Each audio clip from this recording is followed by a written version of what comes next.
You remember Rebekah Jones, data scientist, fired by the Florida Department of Health in May after questioning state officials' commitment to accessibility and transparency with COVID-19 data?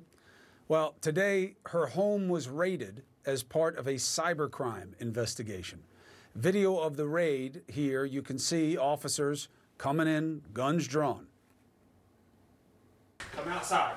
Outside. Who else is in the house, ma'am? My 2 children and my husband. Where's your husband at? Calm down. Calm down. You want the children down? Call them all down.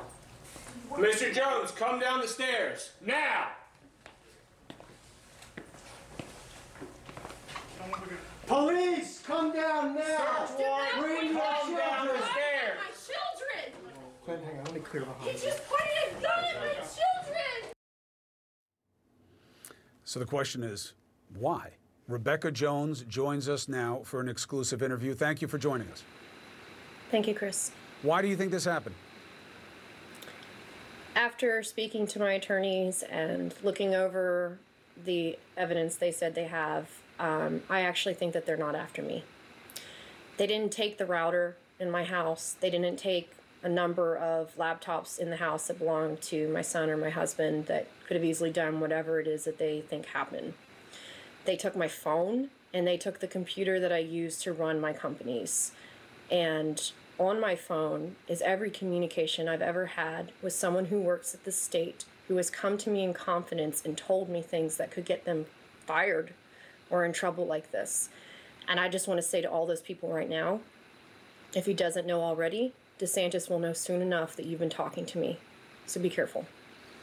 They say, you've seen this, but for the audience, they say that they believe that an IP address belonging to you was used to access an emergency system within the state that you weren't supposed to have access to anymore once you weren't working there, where you put out a message telling people to speak up, speak out about COVID, speak out about the deaths.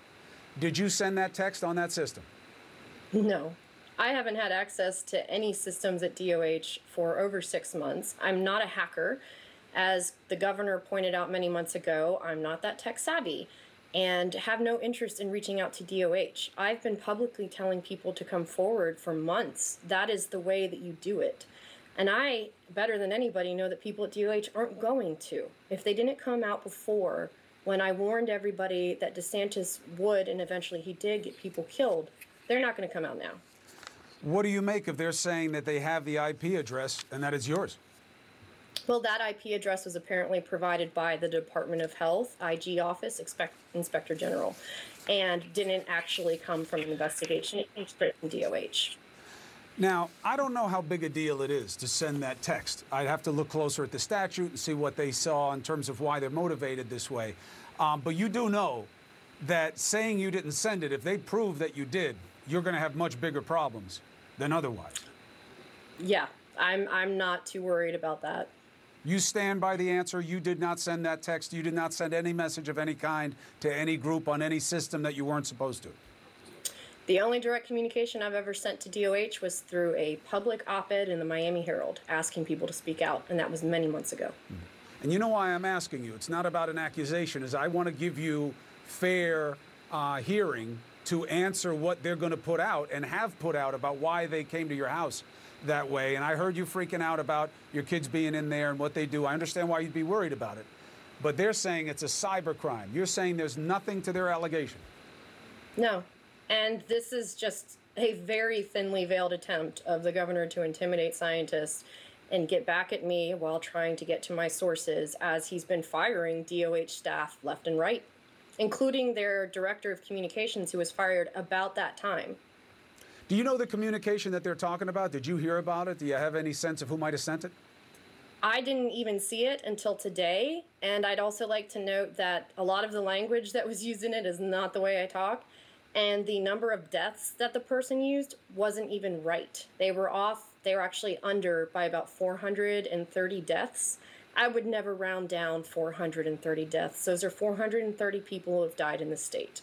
I take that number and every number I publish very seriously. So listen, I don't want to draw this out too much. I know you got lawyers. I know that they're always going to be worried about people coming on television when you have a case pending, but I wanted to give you an opportunity to respond to the allegations in real time as they're going out there. And I'm Yes. sure that this was a hard day for your family, especially if there's nothing behind the allegations. Last word to you. DeSantis needs to worry less about what I'm writing about and more about the people who are sick and dying in his state. And doing this to me will not stop me from reporting the data, ever. Rebekah Jones, thank you for taking the time to come on. We will be watching the investigation every step of the way. Thank you, Chris. All right, be well. We'll be right back.